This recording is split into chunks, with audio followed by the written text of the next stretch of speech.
Welcome to the Field of 68 After Dark's YouTube channel. We are going to be live every Tuesday and Thursday at 9 p.m. Eastern Time right here on YouTube and on Stadium for the entirety of the spring.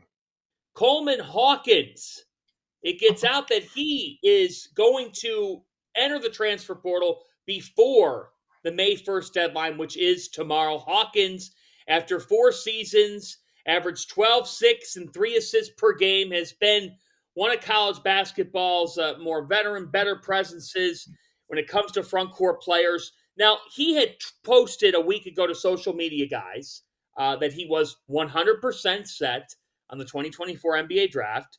Fighting for this program, the Illini, for the last 4 years has been an honor, but all good things must come to an end. As we all know, you could say you're committed anywhere right now. It doesn't matter till the deadline hits. We're seeing guys change their minds everywhere. But now Coleman Hawkins entering the transfer portal. Evan Maya says he would be the number 2 rated transfer in his current rankings. Kadari Richmond is 1.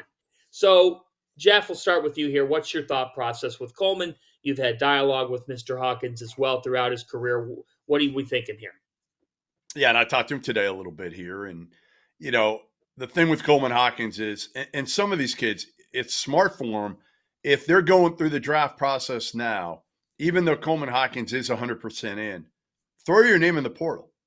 Throw your name in anyway, just to cover your ass at this point, right? Like Dylan Mitchell wanted to do that a year ago, and he didn't. And then he withdrew from the draft at the 11th hour, and he, according to my sources, wished that he had already put his name in the portal. So to me, if you're not sure, and even if you think you're 100% in going to the NBA draft, which Coleman does at this point, it may change when they say to him potentially, hey, you know what? You're like I talked about with Nelly Davis. We got a two-way for you at $500,000, or you know what? His agent calls him and says, we got a two-way, 550, 600, or you know what we got? You're like the last dude left in the portal right now. You can make $1.75 million going to School X because the supply and demand is such. Everybody else is committed for the most part, and you are the last big guy standing. So listen, this is smart business for Coleman Hawkins. I applaud him. Do it, cover your ass, and you know what? See what happens. You are right. I mean, you are right. And that is part of, one of the things that I've heard about from people that don't like the way the portal is working and don't like the players getting paid is that the loyalty is gone, and you can feel the fact that it is a business with a lot of these guys that are leaving for more money, right? And I think part of the charm and part of the draw of college basketball for a lot of people is that the players that are playing love that name on the front of the jersey as much as the fans love the name on the front of that jersey. And the fact of the matter is, that's just not how it works in a day and age where you are able to make mid to high 6 figures, sometimes 7 figures, to be able to play college basketball. And that's where we are right now. And if you want to live in a world where we are able to bring back players that can and probably should be playing professional basketball to keep them in the college ranks, I think it